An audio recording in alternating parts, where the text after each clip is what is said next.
New this morning for those along Lake Superior, they are perhaps the most photographed, the most iconic, the most mysterious attraction of the Upper Peninsula.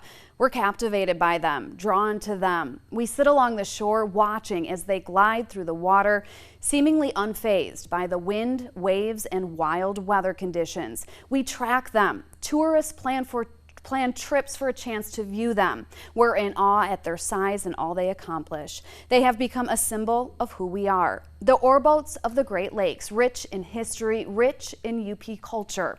They are as much a part of us as the food we eat, the snow we shovel, and the mountains we climb. This week, I'm taking you along on a journey through the Great Lakes aboard the Lee A. Tregurtha, a vessel with the Interlake Steamship Company. An opportunity of a lifetime, one that took over 6 months of planning, but one I've been anxious to experience and share. Our leg begins in Marquette as the Lee A docks to load taconite, iron ore pellets, before departing for a 37-hour sail to Burns Harbor, Indiana. One of the first lessons of boarding the Lee A. Tregurtha is she moves at her own pace and we adjust to her. She arrived to the ore dock in Marquette's Upper Harbor nearly 4 hours later than we were told, on a calm, clear morning around 3:30 a.m. She barely seemed to make a sound. One of the second lessons, while it may not seem like it from the shore, there's a crew on board that never stops bustling to keep the ship, the schedule, and the cargo moving. We're a workboat. We're moving, 24/7, unless we're loading or unloading. We're constantly on the move. On this morning, the crew is loading nearly 26,000 tons of iron ore from the Tilden mine into the belly of the ship. It's a mesmerizing process, one that takes 6 to 8 hours, one that has stood the test of time. Outside of a few modern adjustments, this is the same ore dock that has been here for over 100 years now. The chutes come down, now by a hydraulic system. The pellets go in and water goes out. When we pulled into the dock, we're carrying ballast water in our tanks. And that is that's just water that we carry to compensate for not having any cargo. As we load iron ore here or at another dock, the iron ore goes into the cargo holds and we're pumping that water out then in turn. One of the primary duties of the first mate is to load the boat. Chris Pilkington, who will celebrate his 3rd anniversary with the Interlake Steamship Company on this trip, takes to the deck, monitoring the entire process from first pellet to last. And at docks, we stand a cargo watch. In Marquette in particular, the first mate is in charge of loading the boat while the other mate pumps the ballast. So I'll be out there with my little clipboard, putting all the ore in the boat.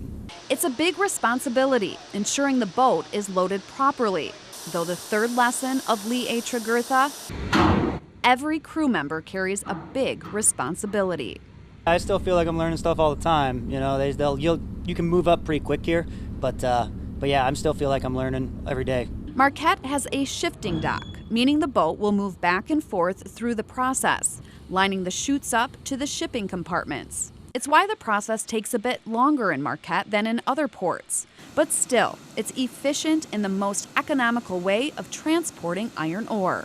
When we get done loading, we will have taken the equivalent of 454 rail cars from Marquette to Burns Harbor. Imagine that on your train tracks. I'm sitting on top of one of the shipping containers on the Lee A. Tregurtha, and while on this trip we're transporting iron ore, it can also transport coal, stone, and salt. The company calls it the building blocks of America, and they've been doing it for over 100 years, headquartered right out of Cleveland, Ohio. Once loaded, it takes Captain Nick just 30 minutes to back her out and begin the journey east on Lake Superior. The crew will rest during the 15-hour trip to the Soo Locks. Watchmen will take shifts in the pilot house. There'll be lunch and dinner, a sunset and night skies. These are the quieter times on the boat as they anticipate and prepare for the next shift, navigating the Soo Locks and the St. Mary's River. Going through the rivers, just us, the captain, the wheelsman, talking, drinking coffee, hanging out. It's a good time. Tomorrow we go below deck for an up-close look at the mechanics of the Lee A. Tregurtha, and we'll hear from the crew about life on the Great Lakes, how they balance time on the boat with time back at home, and we'll begin to see the strength they hold in the bonds they share with each other, the ship, and the mission.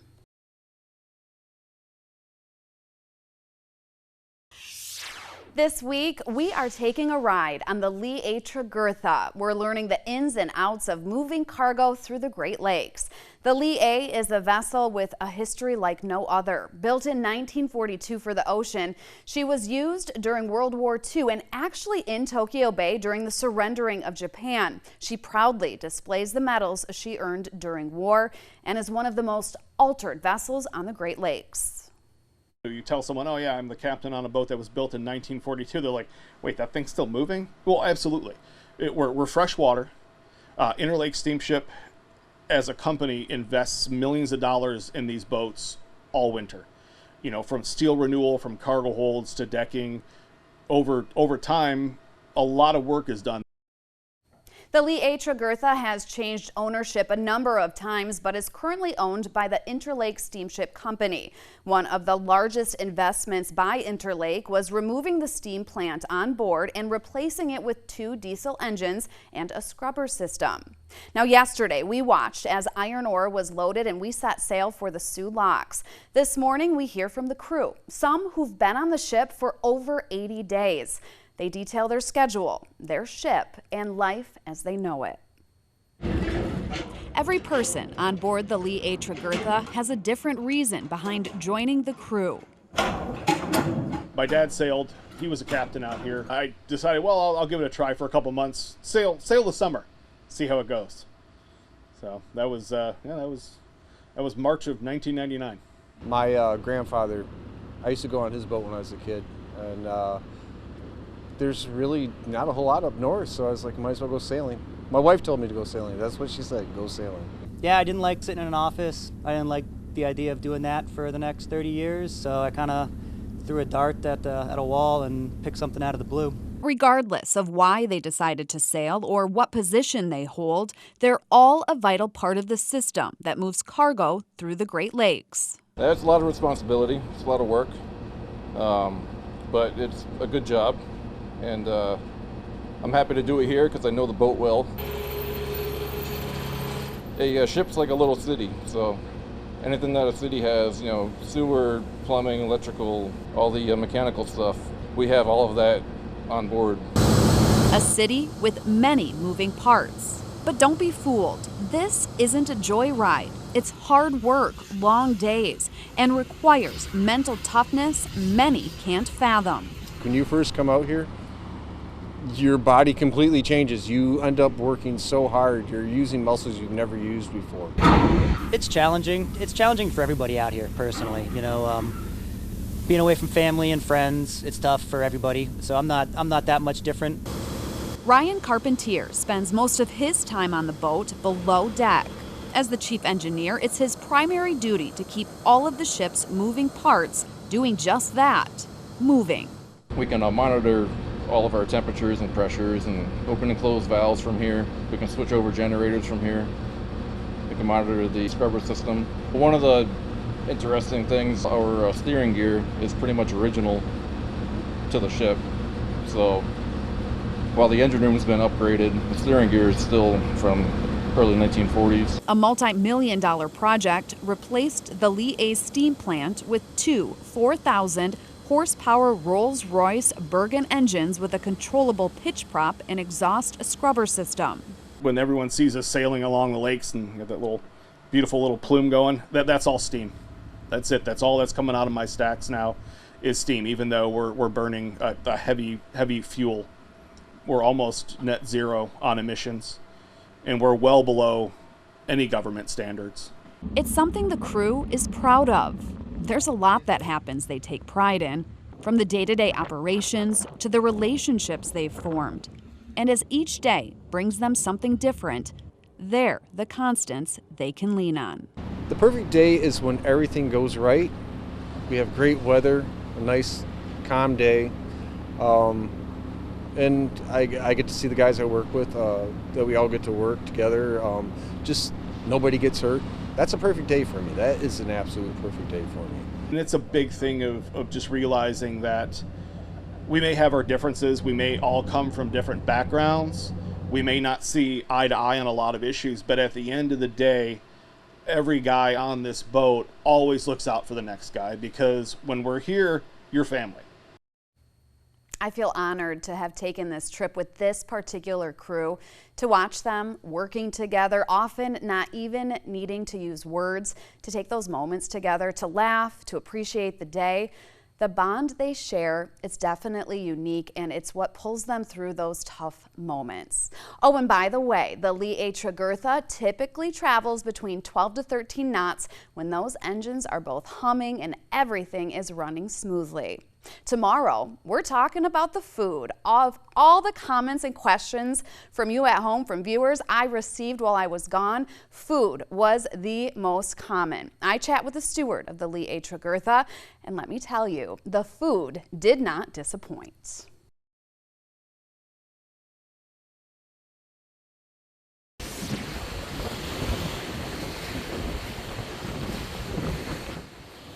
What's it like to work on a Great Lakes ore boat? We've learned it's tough. The work is grueling. The time away from family and friends can be painful.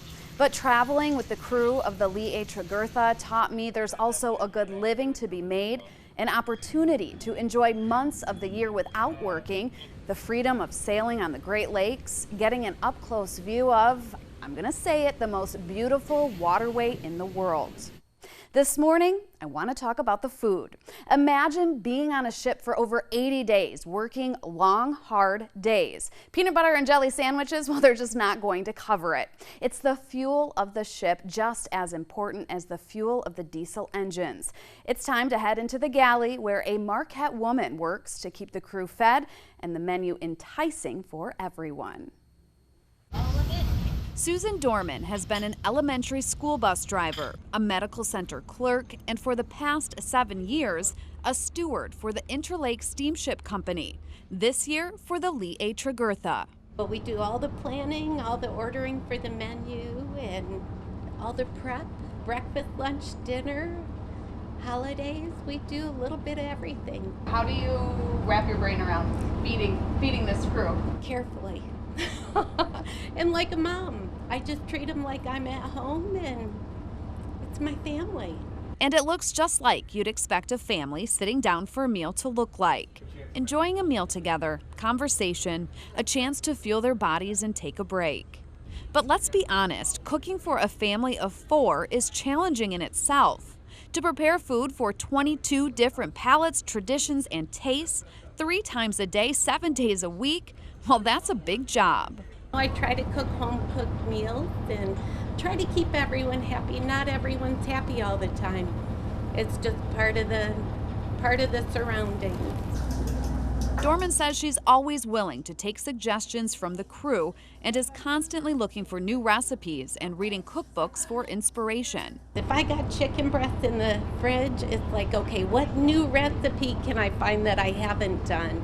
And they're pretty open to trying things. But it's not as easy as running to the grocery store for ingredients. Don't have an onion or garlic? Too bad. She's tied to the food she orders and the ship that delivers it. Everybody is involved in bringing groceries on. We picked up the week's grocery order just outside of the Sioux Locks around 4 in the morning. A quick and seamless process. An efficient system perfected over years. Dorman says she tries to order a little bit of everything. On our trip, that meant steak, shrimp, pasta, fresh fruit and veggies, sandwiches. There really seemed to be something for everyone. And this was a normal week. Holidays on board the ship are even grander. There's even more planning, more of an emphasis on making each meal something special. It takes a lot of work.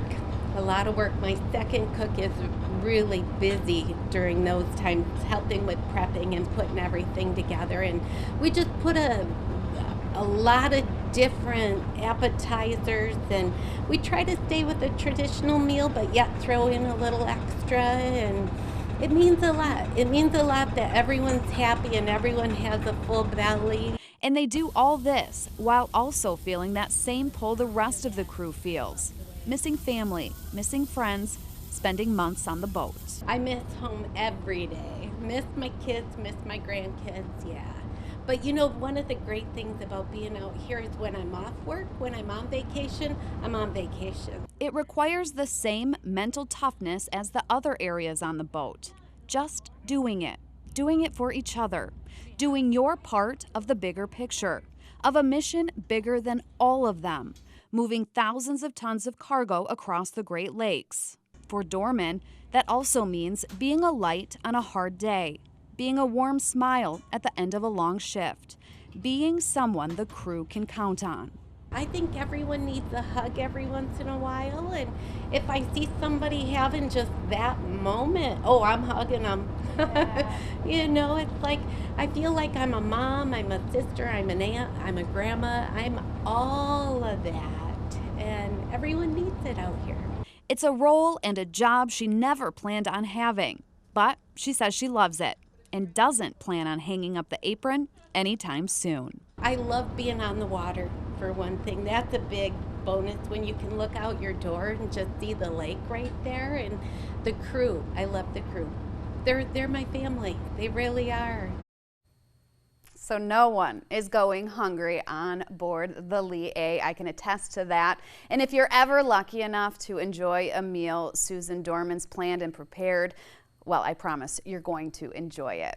Tomorrow, we continue our journey as the Lee A. Tregurtha moves through the Soo Locks and into the St. Mary's River.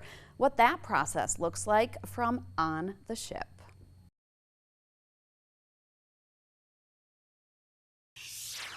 This week, I'm taking you along on a journey through the Great Lakes aboard the Lee A. Tregurtha, one of the oldest, most celebrated shipping vessels in the industry. You've watched as the crew loaded 26,000 tons of iron ore into the belly of the ship, and we traveled from Marquette to the Soo Locks. You've heard from the crew on board about the work and about balancing the job with families and friends. We've taken you on a tour of the engine room, and we've gotten an up-close look at the galley for a taste of the food. This morning, we continue our journey from Marquette to Burns Harbor, Indiana, moving through the Soo Locks, and the ship gets a new captain. We reached the Soo Locks around 3 a.m., about 15 hours after we left Marquette. And believe it or not, boat traffic was heavy. As we waited for our turn to move through the pole lock, you could feel the importance of this waterway. Every boat carrying important cargo, raw materials, vital to the American economy. If the pole lock goes down, 90% of Great Lakes shipping is shut off. Because only 10% can use the MacArthur lock because it's so small. Nearly 3 football fields in length and carrying 26,000 tons of iron ore in her belly, the Lee A. Tregurtha needs a little extra space and patience. We're being lowered from Lake Superior to the St. Mary's River. The system works with just gravity, using 22 million gallons of water. When all is said and done, the entire process from waiting for our turn to pulling out of the lock takes close to 2 hours. It requires all hands on deck, navigation from the pilot house, ropes and winches from the deckhands. It's hard to believe it's the middle of the night. But this trip through the Soo Locks is a bit more significant, as Captain Nick will get off the boat and head home to see his wife and kids after almost 60 days at the helm, and a new captain will be coming on board. It's a good feeling knowing that at the end of the day, I've done my job. I've been here for 2 months. I've moved the cargo. All my guys are still here. No one's been hurt. There's been no accidents. And I get to go home, and I get to enjoy that time with my wife and kids. Captain Nick says he's been able to balance life on the boats with a family, in large part because of his wife. She is there all the time, you know, and it's on her when I'm gone. She really is the glue that holds this whole production together. Time home is time to recharge, to let go of the heaviness of keeping a ship, her crew, and her cargo safe. My job is to move this boat. It's to move cargo. But the most important thing that I do, that I pride myself on, is making sound decisions. Not only does my life get affected, but the 22 other people on board are affected by my decisions. Not only them, but also their families too. So it's a big burden. It weighs a lot. It's a quick on and off as the boat continues its move through the locks. And just like that, the ship now has a relief captain for the next 30 days, Captain Jack. We leave, we would call pass down notes. And so all the pertinent information that I might need to know what's going on in the boat right now is written down for me. And it's right to work for Captain Jack. He begins navigating the St. Mary's River, while most of the crew heads back to sleep for the night, or morning. It's hard to keep it all straight. The challenge is more of a, what am I walking into on this boat? What are the specific situations that are going on this boat right now? Now, unfortunately, traveling the St. Mary's River at night doesn't allow for great video. Remember, we're on Lee A. Tregurtha's time. And so while I was looking forward to seeing the sights, there just wasn't much to see. Those moments would come at sunrise. So the actual lowering into the St. Mary's River took about 20 minutes. It's a 21-foot drop, so about a foot a minute. Traveling the St. Mary's River was the quietest I saw the boat get. The crew, myself included, used the hours to rest. I learned on the Tregurtha, you have to take those moments when they come, moments to recharge and prepare for the next day. Tomorrow, we finish our trek from Marquette to Burns Harbor, Indiana, and we experience a trip highlight, traveling under the Mackinac Bridge.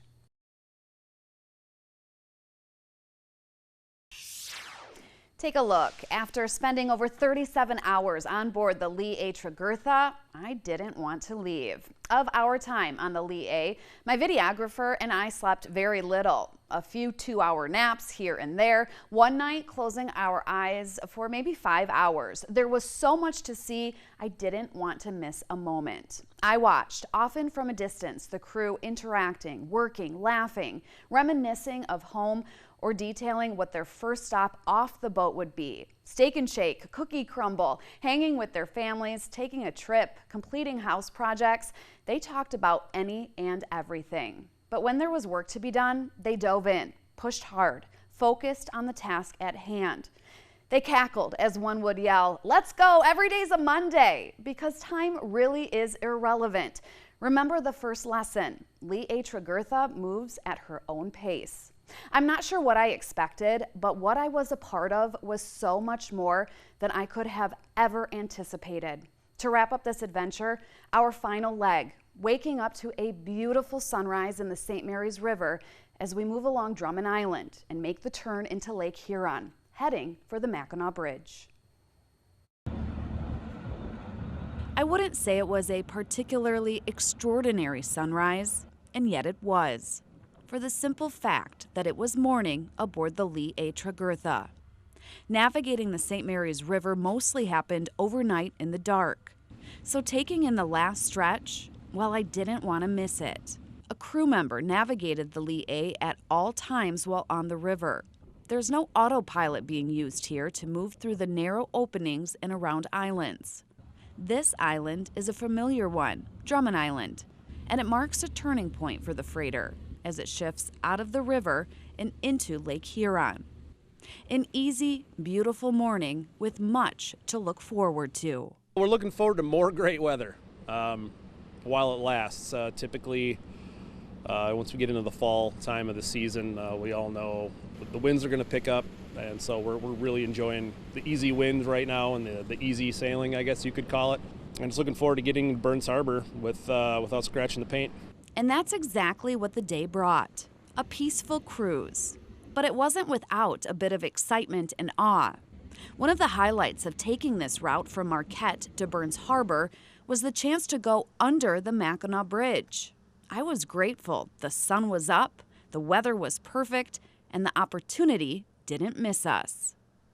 We passed Mackinac Island, taking in the landmarks, the Grand Hotel easily visible, and we patiently waited for that moment as remarkable as I'd hoped.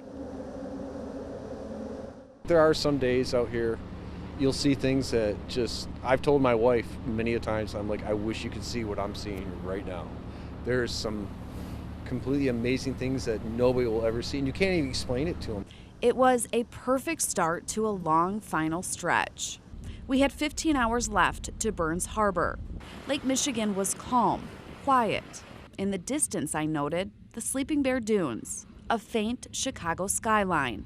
On board, the crew used this time to catch up on maintenance around the boat, from painting to cleaning. It seemed upkeep on the Tregurtha never stopped. From the time we boarded to the time we left, there was always something to do. As the hours went on, the projects were cleaned up and preparations began to be made for our arrival to Burns Harbor. We'll get in there. The facility will have like a hopper, and we'll swing the boom over the hopper and unload iron ore. And then after that, what they do with it is actually somewhat of a mystery to me. They put it in a big furnace and they make a big slab out of it. The Lee A. Tregurtha is 826 feet long. It is one of 10 commercial vessels within the Interlake Steamship Company. Now picture this. Over the course of the season, these ships cross the Great Lakes more than 500 times, stop at 50 different ports, and transport over 20 million tons of raw material. It's nearly effortless, the giant freighter docking in the harbor. The landscape here, very different from the Marquette shore we left. It's industrial, it's dirty, and today, the conveyor belt at the harbor needed to unload was being repaired, and so the crew of the Tregurtha would have to wait. Regardless, there's a sense of accomplishment. Over 37 hours navigating the Great Lakes. The cargo and crew has arrived safely.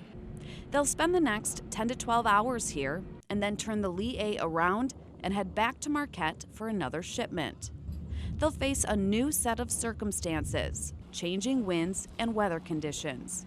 But at the end of the day, they'll have each other and they'll have the Lee A Tregurtha. I love that everyone comes together in the easy situations and then in the bad situations. And I don't mean dangerous situations, I mean long hours, dirty. They come together to accomplish the common goal. And that goal is to provide cargo to our customers throughout the Great Lakes. Burns Harbor was where I got off the boat, and I'm not going to lie, I was a bit disappointed the unloading wasn't happening and a bit disappointed I wasn't going to return home on the Lee A. As I looked back at the crew, it was a bit serene. All that I witnessed, the dedication, the hard work, the physical and mental strength, the beauty of the Great Lakes.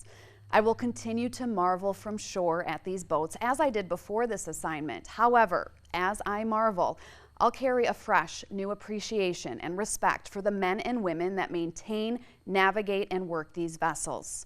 If you missed any part of this series, it's all posted on our website, uppermichigansource.com. I've also included a link to the Interlake Steamship Company's website if you're interested in learning more about these boats or for current job opportunities.